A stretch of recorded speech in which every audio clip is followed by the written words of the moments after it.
any second. Looks like I'm live now. Cool. How many people have we got? It'll start refreshing now, so it'll start updating. I will kick us off, hoping that the tech issues are resolved now. We've got everyone on. My headphones seem to be working. I'm currently joining everyone after flying from Monday session. I jumped on a last-minute flight to Australia to be with my family, so I'm joining you from my parents' living room at the moment.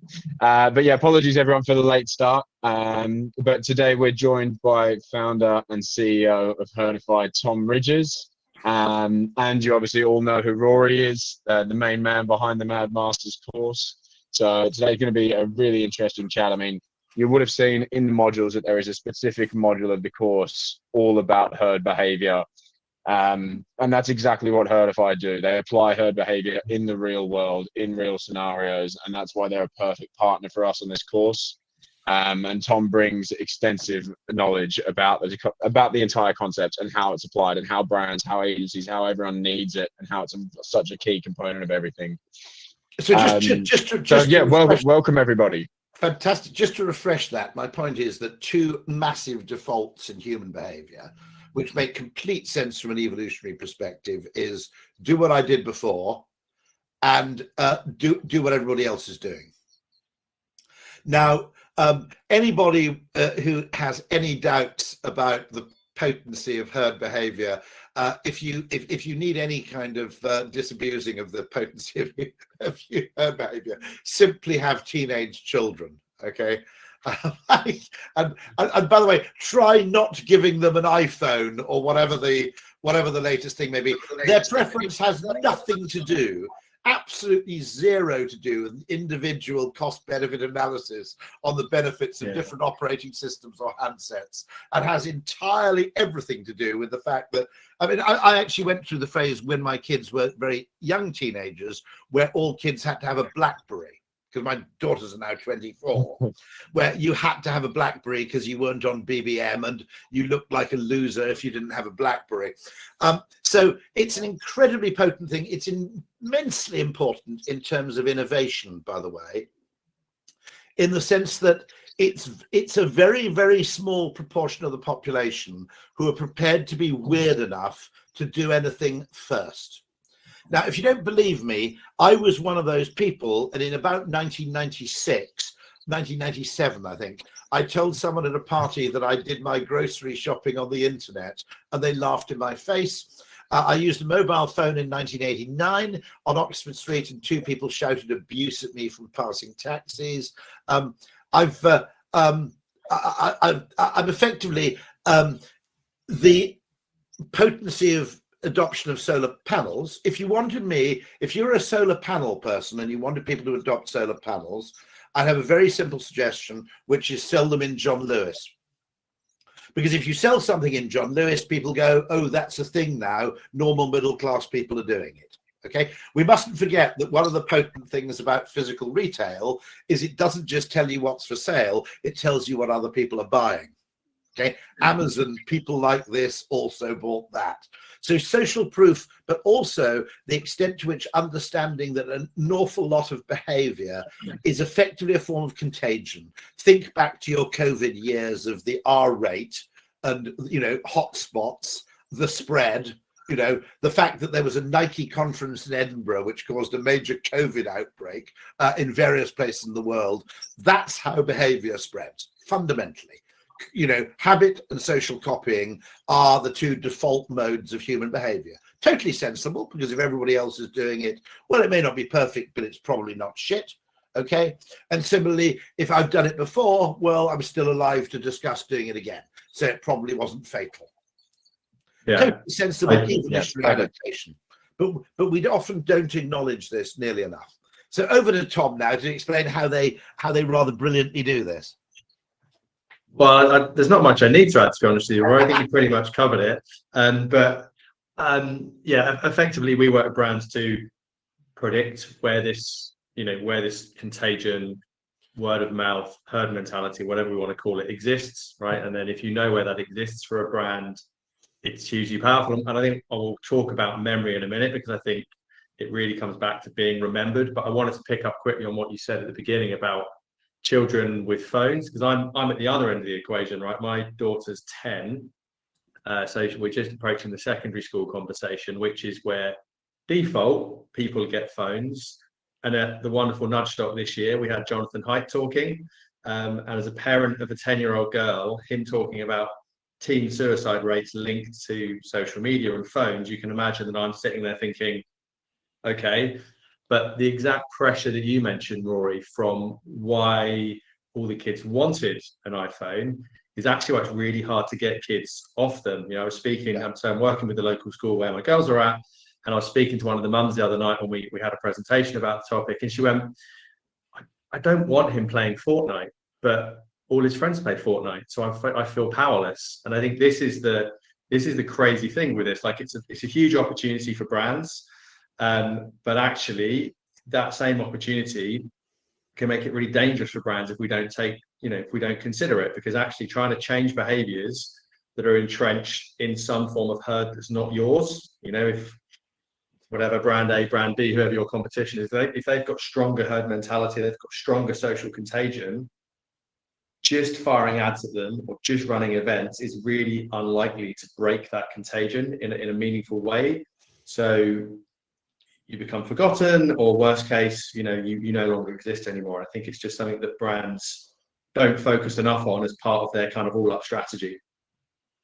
And you might argue that it's a really interesting, if you want to get really philosophical about this, it's an interesting question for libertarians, which is to what extent we're not really free because we're obliged by social convention to adhere to certain things. I mean, I made an interesting argument, which is, okay, this is my weird theory, okay, that this is probably true in Australia even more, by the way, that if it weren't for social conventions, most blokes would wear shorts most of the time. Okay.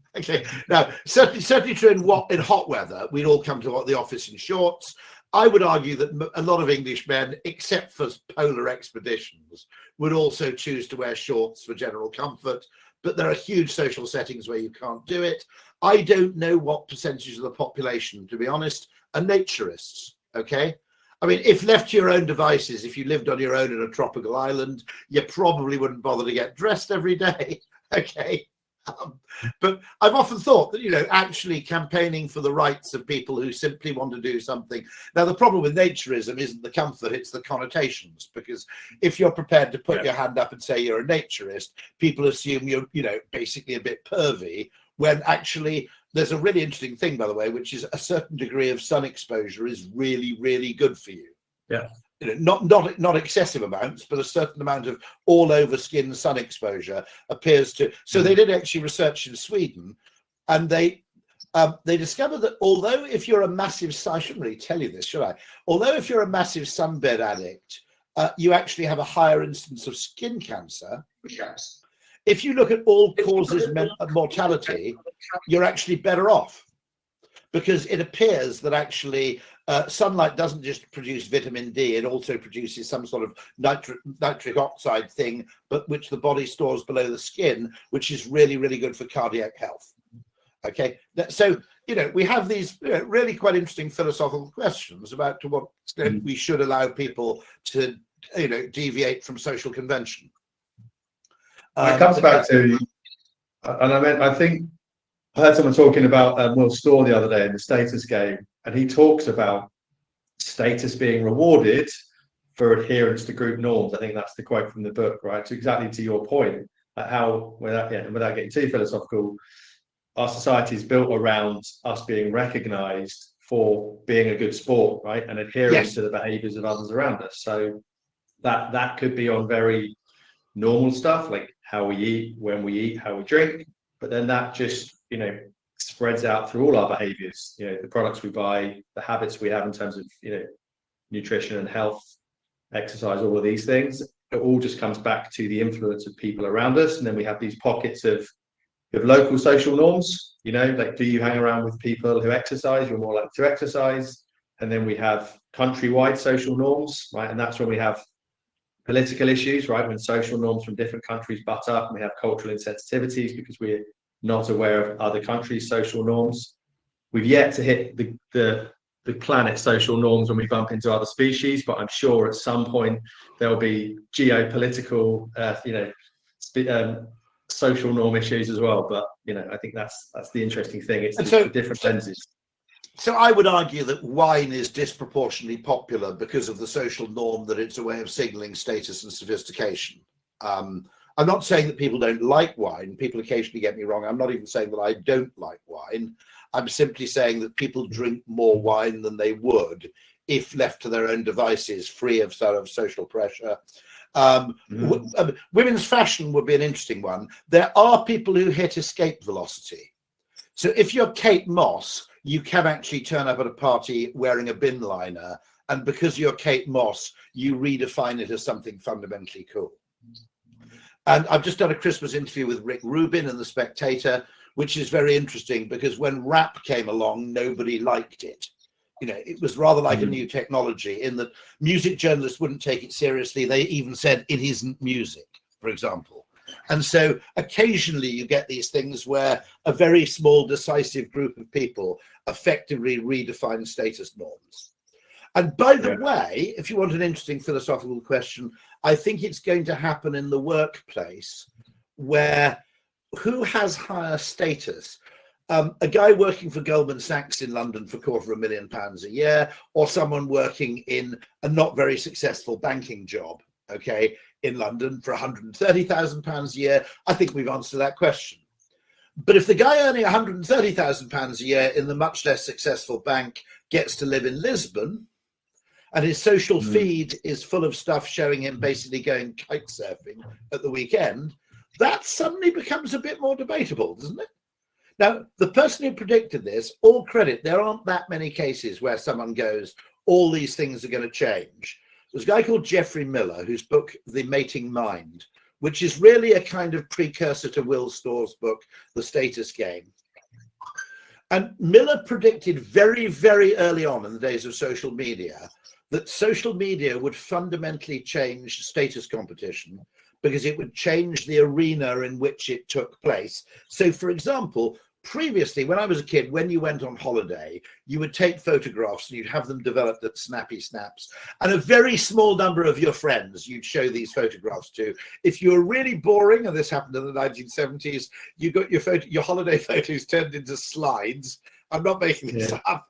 And you invited your friends round to your house, partly for a slideshow of your holiday. Now, it was, my parents said these were, almost invariably unbelievably boring, and everybody basically groaned, and half the photographs were upside down in the slide projector, and the whole thing turned into a farce. But basically, where you went on holiday was a kind of private pleasure, and what car you had was very public. Now, actually, weirdly, I know where all my colleagues go on holiday because I see it on their social media feed. And noticeably, holidays have become ever more exotic, to a point, I would argue, of slight gratuitousness, where people go to ludicrously obscure places like the Silk Road or whatever, to show how sophisticated they are because you can broadcast that. There are restaurants where the food is designed to be Instagrammable, not to be tasty. Yeah. And Geoffrey Miller predicted this. He said, what confers status will shift from, say, possessions to experiences because your experiences are now more shareable than your possessions are. I mean, if I bought a new Porsche Taycan, would I put it on Twitter? No, because I haven't. Because I look a bit of a twat, to be absolutely honest. Whereas if I go somewhere exotic on holiday, it's treated as completely acceptable that you broadcast the fact. And so Geoffrey Miller predicted way back in the kind of 90s and before there was mainstream social media that these kind of behaviors are going to all shift. And he was right, fundamentally. Yeah, and I love what you said about holidays. So I was looking at this yesterday. To your point, everyone's trying to do something different, right? Because we were trying to show that we're not just copying everybody else, but we're trying to do something different in the confines of safety. Right, so if you Google top least traveled resorts, right, the Telegraph, the Guardian, they all have these top 5 places to go and visit that are off the beaten track, right, which in itself provides the irony because the fact that it's a top 5 in a national newspaper, but again, it's that people want to show I'm edgy and go somewhere new or somewhere different, but still in the confines of where people have gone before. You know, no one's trying to go and explore a deep very few people are trying to explore deep underground caves in Timbuktu. You know, and I think it's quite funny how we still cluster when we're trying to be different. I'll give you a good tip, by the way, anybody. If you just want a really good value holiday, okay, I'm talking to people in Northern Europe here specifically, okay, it's pretty easy. Just go to the Canary Islands in February or March, okay, because it's a short haul flight. You get winter sun. The weather is guaranteed to be better than the weather at home, whereas if you go in July or August, you sometimes end up taking off from Gatwick on a really nice sunny day and landing somewhere where your shoes catch fire because it's so goddamn hot. Okay, if you go to the Canary Islands, okay, the reason a lot of people do that is it's a really sensible thing to do. The problem is it doesn't have much signaling value, okay, compared to going to Costa Rica. So, you know, it always amuses me that nearly all eco holidays involve a long haul flight. Okay, because if I want to show my ecological credentials, I can't just go to Wales, right? Because it doesn't look sincere. I'm going to go to some eco resort, you know, deep in the jungle of Costa Rica, so I can actually prove how committed I am. And so you get these absurd. But seriously, if you just want a good holiday, just go to the Canary Islands in February. You know, because you can't fail really. You know, if you want a bit obscure, go to Fuerteventura rather than Tenerife. You know, or if you want to get really obscure, I think there's La Palma and another place, La Gomera, isn't there as well? I think. Okay, so you know, but you'll have a great holiday. Don't worry about it. You know, not so good on the signaling value, but it's a fantastic holiday.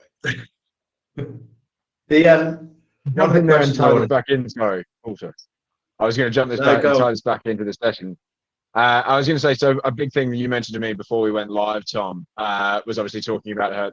We can go on holidays, we can go on with that for a while, but I mean, I wanted to tie this back into how sort of all the concept of herd behavior and everything like that can help brand be remembered. I know that's a big topic this time of year as well, and I know you said you had an interesting story on that, so I just wanted to be able to see if we could hear that one. Yeah, but I always think it's funny about what the social media gods serve you up before you've got a session. And there was a great post that really jumped out at me this week. It was some commentary on All Plants. So All Plants are a vegan brand who have just sadly gone into administration. And the particular post I saw was a chap talking about how he really enjoyed the brand. He loved the food. He loved what they stood for. But there were these immortal words that just got me. And he said, "But I forgot they existed."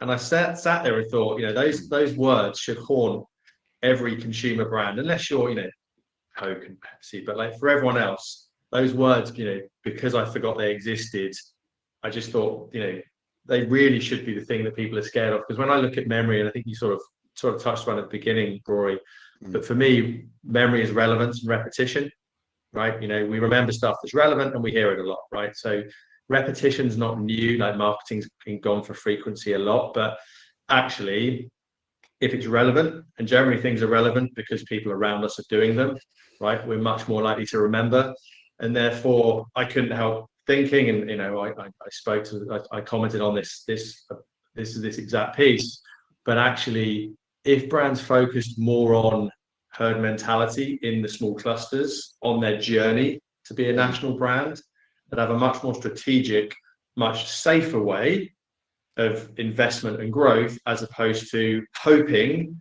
large spend keeps them remembered, right? Because the only way to prop that up is with loads of money, which is scarcity at the best of times, let alone now. And I guess I just thought it was an interesting topic, Roy, because like from your side, I know you work on the spectrums, right? The mega brands down to everything in between.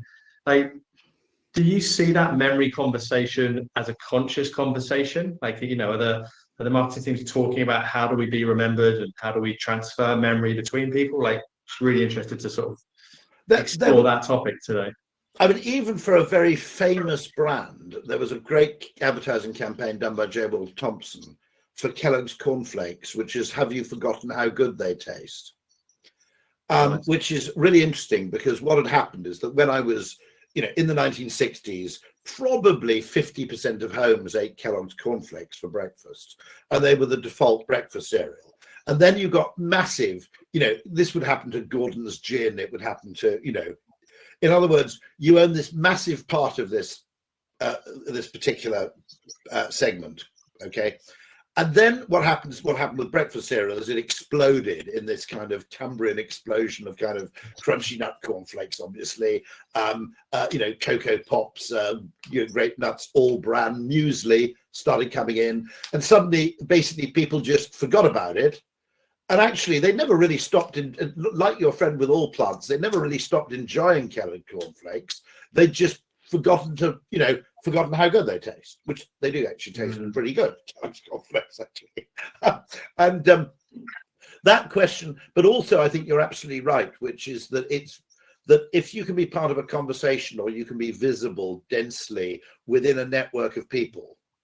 I'm one of the few people half defending, not wholly defending, but half defending what Jaguar are doing, on the grounds that everybody for about a week was talking about Jaguar.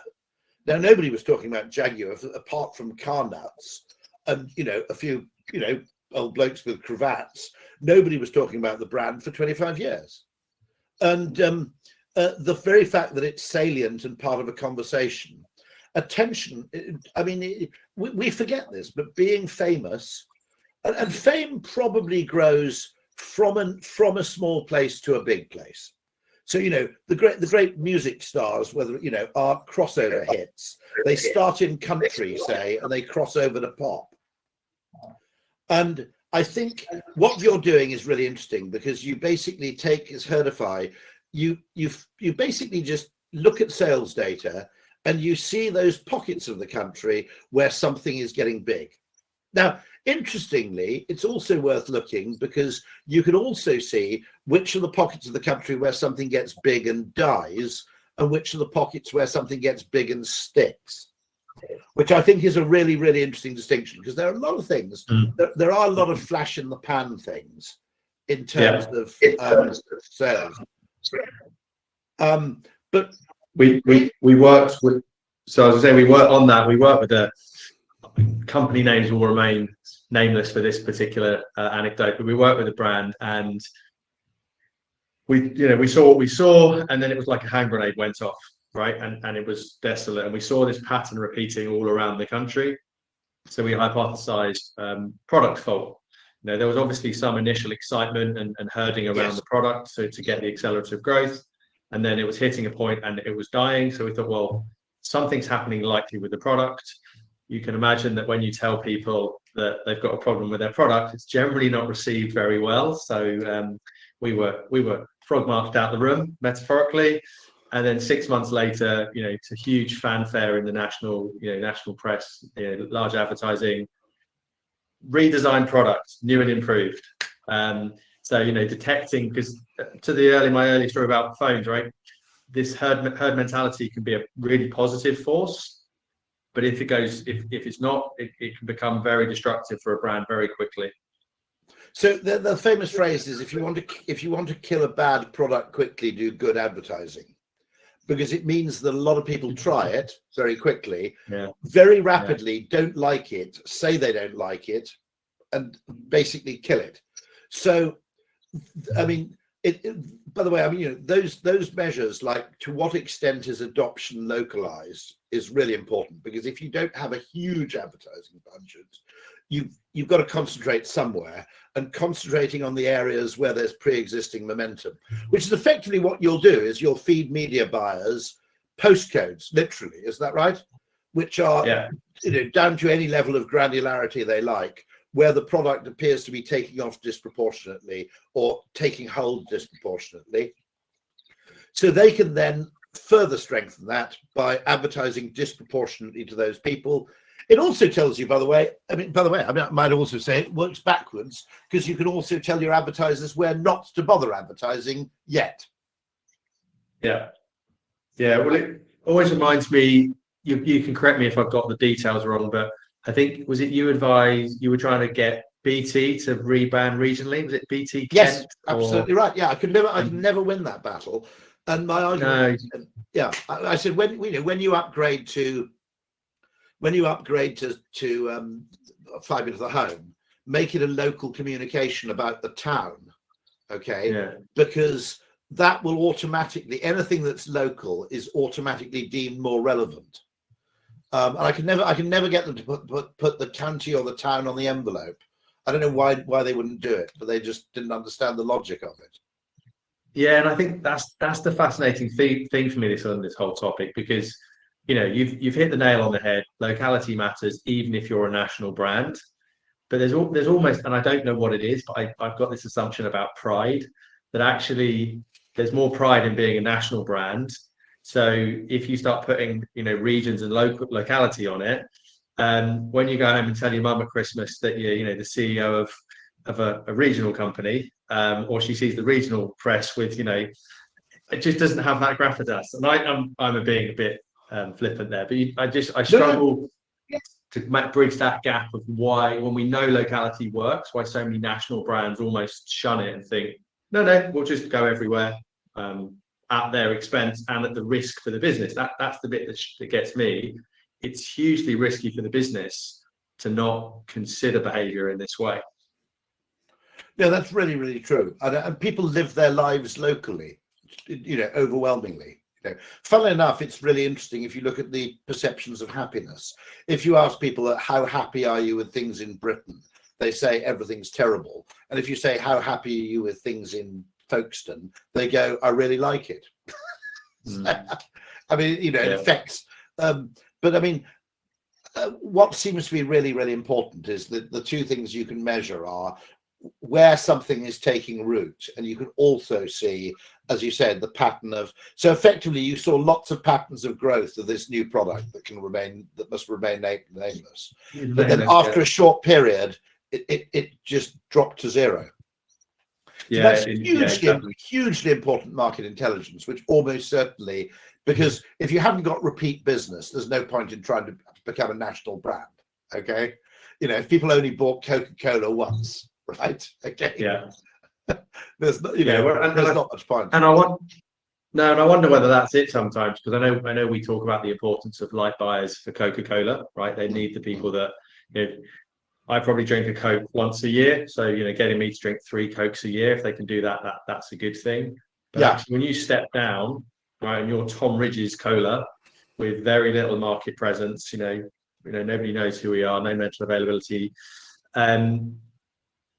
these herds become your friends, right? Because you get the light buyers within there, and they. If I turn up to a party with Tom Ridge's Cola, everyone's going to laugh at me, right?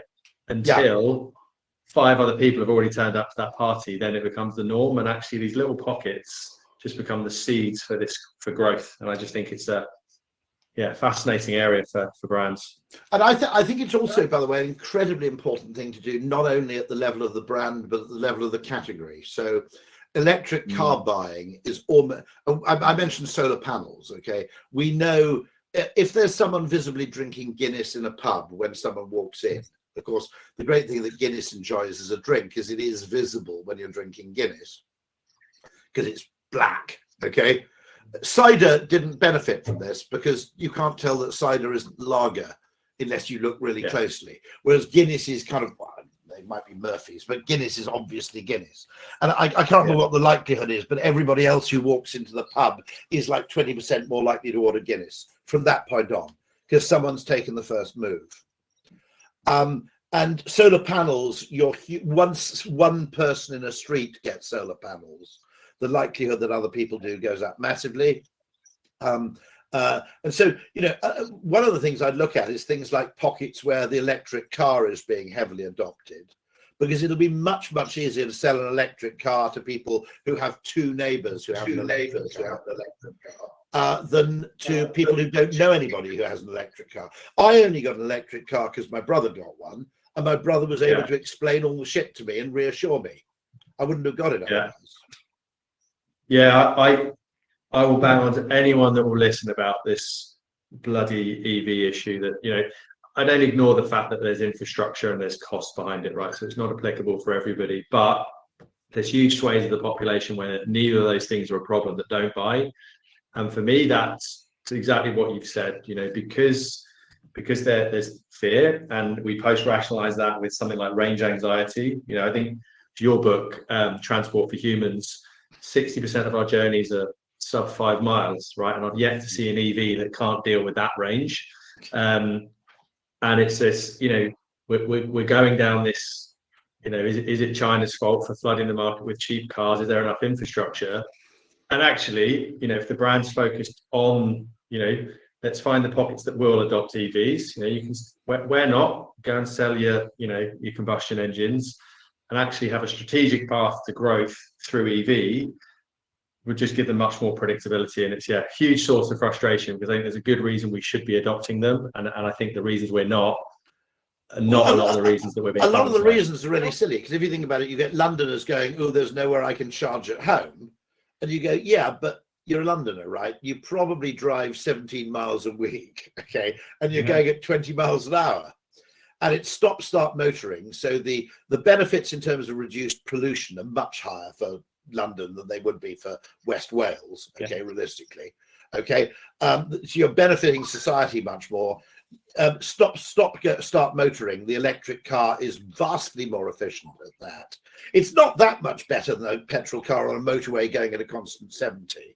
It's not much more energy efficient, but the recovery of momentum when you slow down means that delivery vans are very rapidly going to electric, because for that kind of motoring, the electric motors typically delivery vans do about 100 miles a day, I think. But for the kind of motoring they do, the electric motor's like a no-brainer. I don't know if I told you about it before we've spoken, but we did some work, or we do some work with some automotive brands, and they're a dealer, so they're not the main brand, and they're predominantly in the Midlands, but they used to have a showroom in Cornwall, probably 10-15 years ago. When we did the analysis, they don't get a significant volume of sales there, right? So it wasn't really on their radar, but we detected this, herd mentality effectively from this weird area in Cornwall, and we couldn't explain it because we knew where they were as a business, and we went in and we said, okay, this is where we've detected everything. What's going on in Cornwall? And they sort of looked at each other and went, we used to have a dealership down there 10 years ago.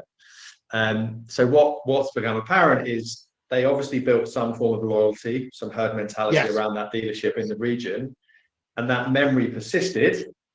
And they're now traveling, from Cornwall to, Birmingham or Aylesbury to go and buy cars because they were happy with that dealership experience. So you can buy a Ford in, they had to probably drive past 10 other Ford dealerships on the way to buy their Ford. But, when I think there can be skepticism on huge ticket items of how influenced they are by people. And I thought that was a really great example of just, a community that got some affinity to a particular dealer and was driving hundreds of miles out their way to still acquire the vehicle. I thought it was a great example that shows we can use these things to help us change things like EV adoption. And by the way, herd mentality is more important in a way with large ticket items in some respects, because not only can you not afford to make a mistake, okay, if you buy a kind of new kind of jam, there's a lot of experimentation in the food market, and people can try things and fail and basically not buy it again. You're not exposed to social ridicule in that way, mostly. I'll explain one exception very shortly. But if you buy a weird car and it goes wrong, everybody blames you. If you buy a Ford or a Mercedes and it goes wrong, everybody blames Ford or Mercedes. So there's that embarrassment factor, which is that if you do something which isn't a social norm, the social cost of getting it wrong is much, much higher, even if it's a better decision objectively. If things go wrong, it turns out to be much, much more embarrassing.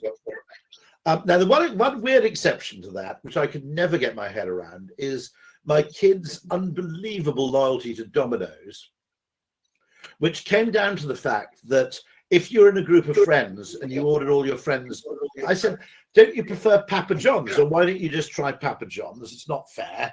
Domino's are getting all your business. You should spread it out a bit. There's a Papa John's that'll deliver. Why don't you get your friends Papa John's pizzas?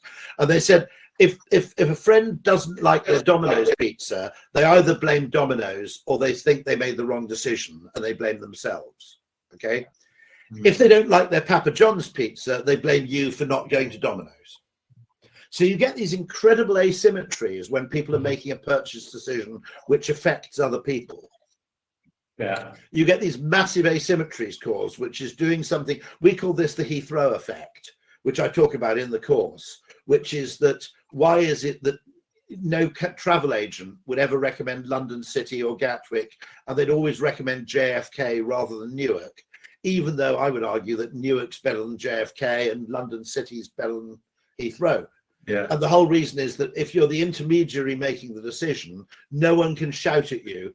If the flight from Heathrow to JFK goes wrong, everybody blames British Airways.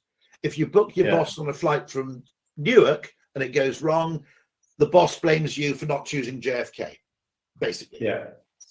Yeah. And so you get this massive effect, which is why that's why there are big four accountancy firms, right? You know, if anything goes wrong, everybody will blame Price Waterhouse. Whereas if I appoint a boutique firm, if everything goes wrong, they blame. No one ever got fired for buying IBM.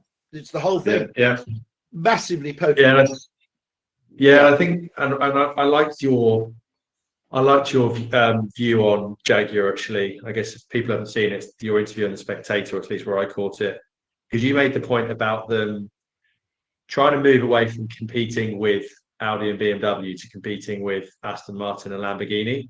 Yeah. And as I always do, I thought about that from a herd point of view. And I thought, well, actually, if you're trying to convince ultra net worth to spend £250,000 on a car, if they think the herd surrounding that car is people that earn £80,000 or £100,000, that's not their herd.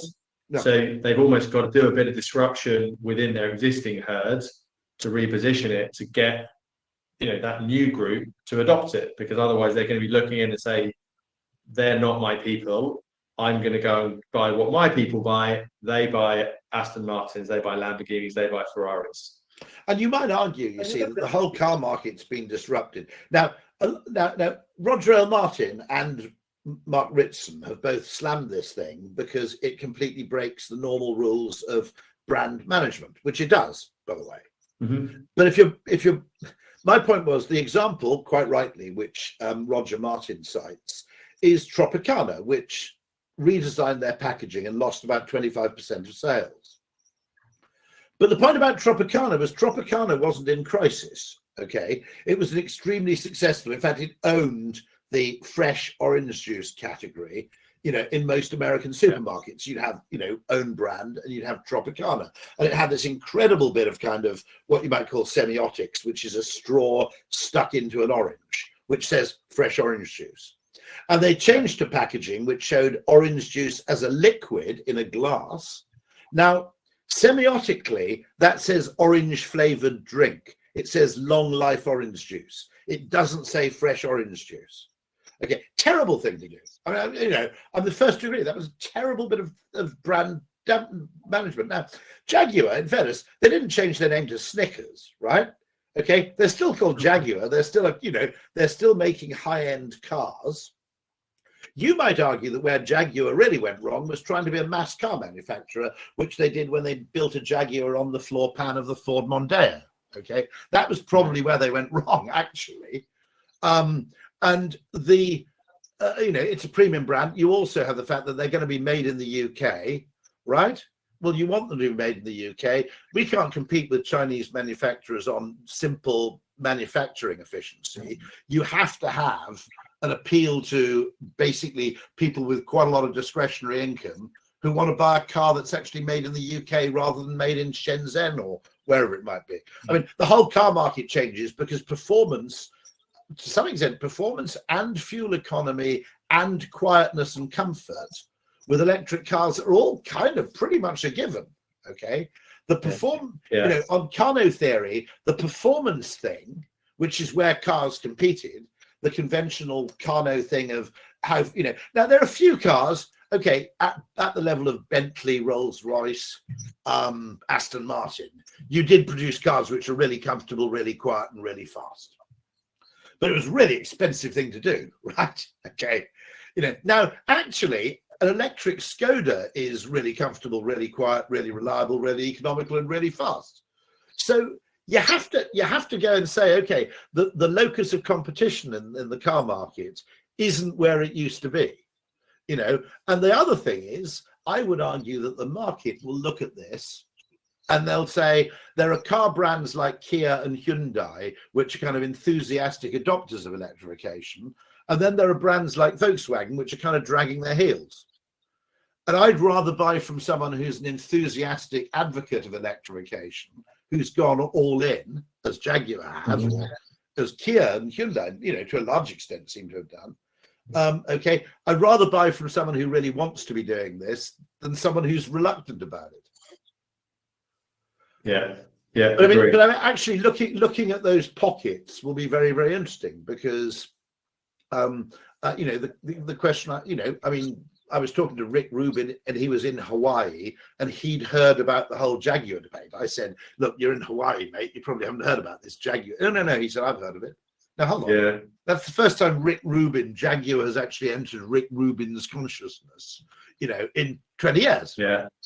I'm very jealous of that, by the way, the fact you speak to Rick Rubin.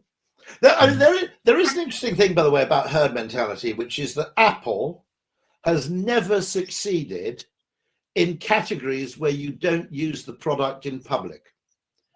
AirPods, I think the AirPods business is in the billions, isn't it? It's a huge, just AirPods on their own, absolutely huge. Visibly worn, okay? The phone, used in public, used in front of your friends. The laptop, to some extent, you use in the cafe, you use in the office. Apple, in terms of home work computers, is still an also-ran. Okay, where you can't see people using it, nobody's that interested. Yeah. And that's, you know, that's why that simple product has been dominating them. Sorry, Sam. I was going to jump in because I know we're conscious of time and I know we started slightly late. But I wanted to move this on to another point. I know we can get. Sorry, I always kind of sidetrack conversations, it seems. But I wanted to tie this into the topic of Christmas. I saw Barry in the chat said it's Christmas jumper day here at the University of Leeds. And the social norm is to wear an itchy, horrific garment that makes you sweat uncomfortably in typically air-conditioned rooms. But if we tie this into a bit of a Christmas chat now for the next 10, 15 minutes, I wanted to throw it to you, Tom, to obviously talk about Christmas ads and sort of get your take on how brands have used herd mentality when it comes to Christmas ad campaigns and what you sort of see as being the most successful. Do you know what? I was thinking about Christmas ads the other day because at this time of year, you know, the industry analyzes all the ads and predictably it's the same 10, 15 ads from the same 10 brands. And this isn't, you know, this isn't about a conversation about the creative. You need great creative. But my question is, my question to myself was, is it possible to have a great Christmas ad if you're not a household name? Right? Is it recognized as a great ad because of the herd mentality in the, you know, we all talk about the John Lewis ad because we all know who John Lewis is, and therefore it gets some momentum. Now, you need a baseline of it being a good ad anyway, but can you only ever be the best Christmas ads because of the herd mentality that exists around your brand? And I was wondering, Rory, thoughts? There was a small Welsh retailer, was there a Welsh hardware store, which either 1 or 2 Christmases ago, it might have been during lockdown, produced their own Christmas ad, which was really charming. I can't remember who it was. Obviously, I mean, in fairness to be, okay, that you know, you could suggest that means the ad wasn't very successful, but then I don't live in Abertillery area or wherever it was they ran it. But I'm pretty sure there was a Welsh shop somewhere which actually produced their own ad, which went viral because they did it so well. Okay, obviously, great. Christmas ads focus. It has become the kind of Super Bowl of British advertising, and it tends to be dominated for obvious reasons by retailers who, quite commonly, make like 50 to 60% of their profits in the last 2 months of the year. In some cases, no, that's a good question. Which is. Someone made a brilliant point. I think Katrina Lowe's made a fantastic point that there are sort of memories we never knew we had, which is Katrina said she can swear that her grandmother had given her Werther's Originals when she was young, despite the fact they didn't exist in Britain. I think they're older in the US, but I don't think Werther's Originals existed in Britain until like 2005 or 1997 or something. But there is that question of household name, which is you have this residual affection. And And British, it's worth noting as well that it's not just the fact that, okay, we have Christmas, they have the Super Bowl. British retail brands are very good. I mean, the phrase is, and they're all the class associations with them, which is kind of interesting. So, you know, the great phrase, I think it was, you know, American retailing is all about price and British retailing is all about brand. That's obviously a bit of an exaggeration, but the British retail brands, you have these kind of venerable household names like Sainsbury's, Tesco, John Lewis, etc., which are perfect for what you might call nostalgizing. Mm-hmm. And so Katrina's point about Werther's Originals, it's kind of like, I mean, to be honest, I don't think I went to a John Lewis until I was about, well, I think I went in Bristol when I was 12 once. But for some reason, I think that John Lewis is part of my, because I grew up in Wales where I don't think there were any John Lewis's until one opened in Cardiff in like 2004. I may be wrong. There is that whole question that Christmas is a ritual and that having been around for a long time. Now, Amazon does do some quite cute Christmas ads, actually, in fairness. But there is that whole heritagey thing, which is fascinating. It's kind of fascinating with Jaguar. I'm not going to talk exclusively about it, but I'll get away from this in a second. But to be a premium brand, it's difficult. Obviously, Apple's done it because it was the first in a completely new category. But the super premium luxury brands tend to be old. Yeah. And you know, there's I mean, Lexus obviously did it to some extent with the car market. You can do it, but it's much harder. And so, but you know, you could do it, but you could do it locally. You see, you could produce a great local Christmas ad, but then if you think about it, you know, that local shops or local restaurants are part of the fabric of, you know, if you talk about to people in Sevenoaks about Hodes, the shoe shop which closed down, yeah, everybody has a memory of going to buy their kids' shoes there. So we are neglecting the local. I mean, that's no doubt about that at all. And one bloody problem with the UK, okay, Birmingham, Alabama, which has a population of like 200,000 people, has something like 4 local TV stations. Birmingham, UK, which has a population of 2.2 million, doesn't have a local TV station. And it's a really interesting question about the UK. You know, whenever I go to New York, if I'm in a hotel room, you know, I end up watching breakfast news and it's the local Fox affiliate or whatever it is. Yeah. You know, whatever's on Channel 3 on the hotel TV. And it's local news in the morning. It's about the city. Yeah. And it's a whole... Actually, it's a huge opportunity for someone like Netflix to actually just punt 300 million into breakfast local news or some sort of local news thing and see if you can make it fly, because the UK is massive. And of course we don't really have local papers to the same extent because they're really beleaguered. They used to, let's say Warren Buffett made his money, it was local papers, but that's all been because I wonder on the local ad thing, it'll be, obviously it's a hypothetical experiment, very hard to run, but if you've got a bunch of companies running local TV ads, you know, let's assume we have more local TV. Although maybe connected, you know, maybe addressable TV gives us that, but I'll come back on track. I'd be interested to see that actually could small brands focused in a small area and therefore their TV ads only reviewed in that small area, you know, where their advocacy is high, whether they still rate highly on, you know, they still rate as high on a lot of the scores to the national brands, you know, in terms of people's affinity, fondness for the ads, how well they landed, right? Because they're focusing on a more granular area. Because it's not my phrase, it's Ed, our head of data. He always says, you know, you can't be the biggest brand overnight, but you can be the biggest brand in a street, a town, or a city, right? And I wonder whether, I'd say hypothetical, I wonder whether it'd be interesting to see how that would play out in the Christmas ad sphere if, you know, Tom's Coke again, you know, just started doing local Christmas ads for, you know, Marlow and the surrounding areas, and then asked people what they, you know, got them rated against the normal scales. Be interesting to see whether they would still score highly on creativity, you know, affection, warmth, all the usual Christmas markers. Yeah, I mean, the interesting thing is you can now produce pretty high quality broadcast quality video.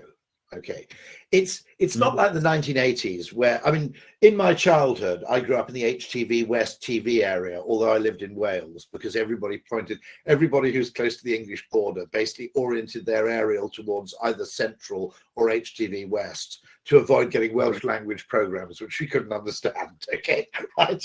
And so it was a bit like East Germany in that way, where everybody was living in one place but watching the television. And you got local ads on the new, you know, after the local news, you got ads for a place selling sheepskin coats in High Street.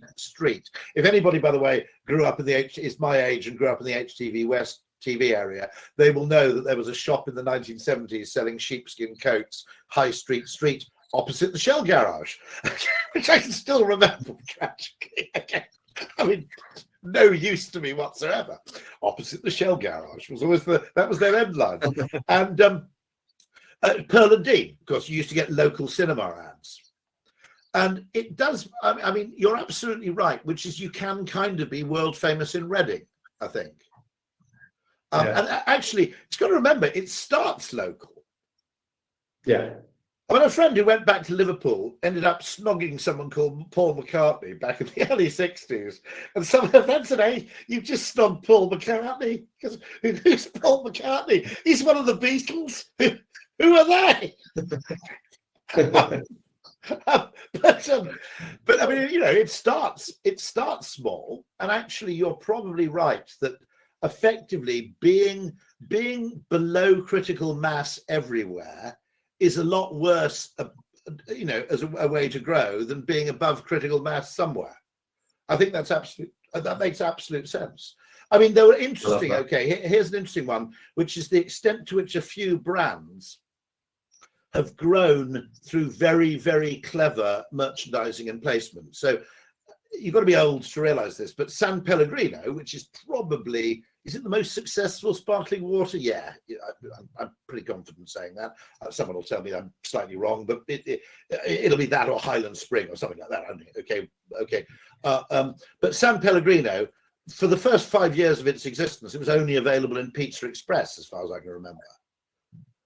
And they built that association with Italian food, you know, with Pizza Express. And it was a good decade before you saw it in the shops. It was the sparkling water you were given at Pizza Express. So that's a really interesting question, which is, I think one of the reasons it probably doesn't happen as often as it should.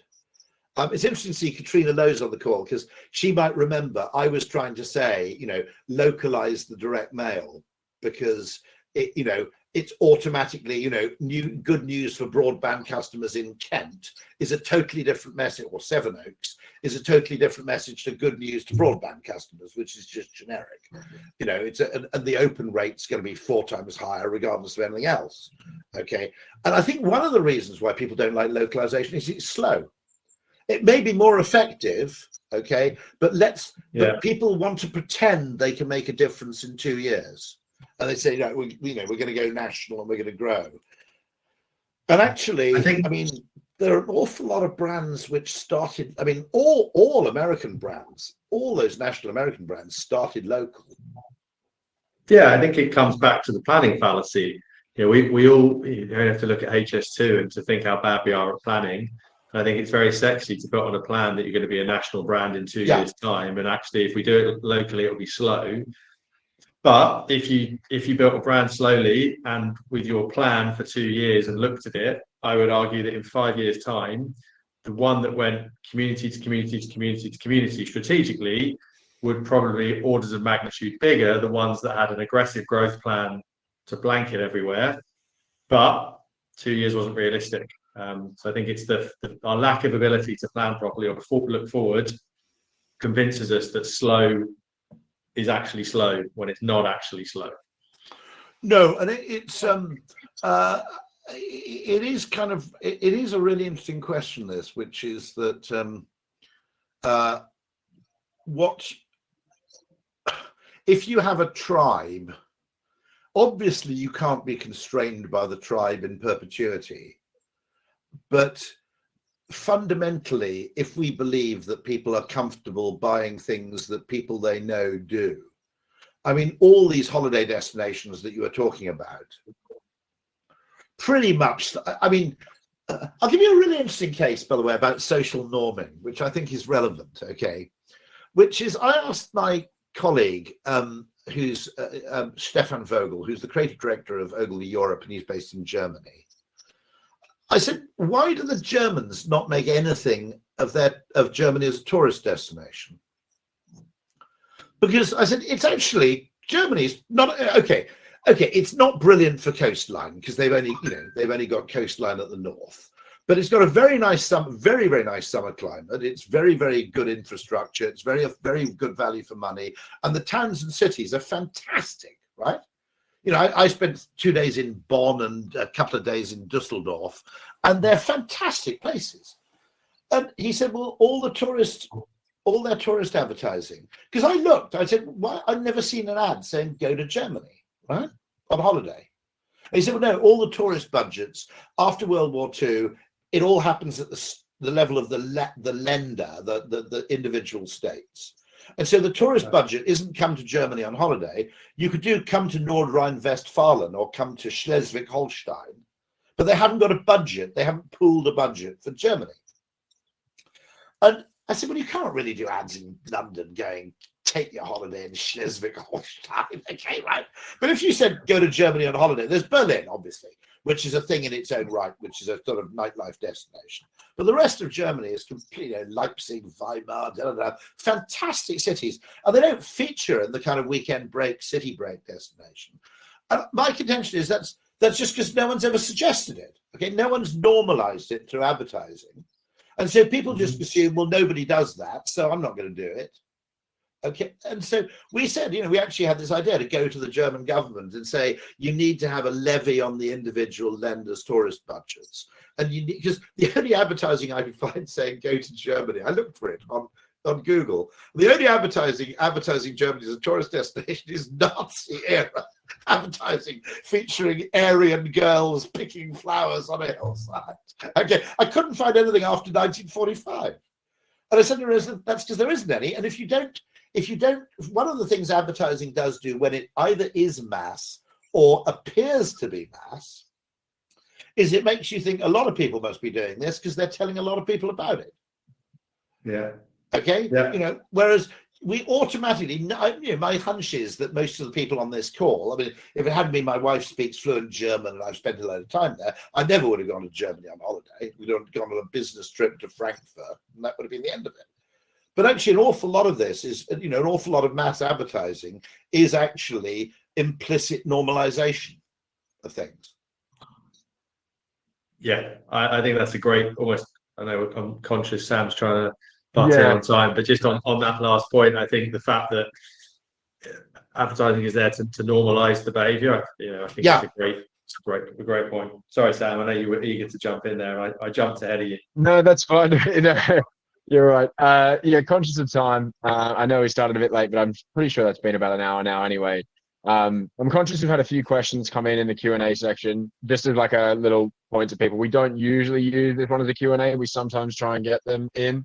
But what I'm going to do is I've made a note of all the questions and I will shoot them over to Rory and Tom in an email chain for you all afterwards, because a lot of them are very specific to Herdify, wanting to find out more about certain things. I know Simon Headley's put 2 in there. There's a couple. There's one from Nathan and Barry. So those questions will be answered. They won't be answered on this live session, but we'll get them over to you in due course. But I can still see there's still a lot of people on. So I just want to say thank you very much, Tom. Thank you very much, Rory. Thank you to all of those that joined. Another great session from our partners, Herdify. That's our last live session for this year as well. So everyone can enjoy your on-demand content and have a great Christmas, or I should probably say happy holidays now. But yeah, everyone enjoy the festive period, and we will stay in touch. And if you've got any other questions in the meantime, feel free to fire them my way. But enjoy the course. And thank you, Tom. Thank you, Rory. What a pleasure. Well, Tom and I, are we moving to another place? By the way, you can go to sleep now because it must be about 10:30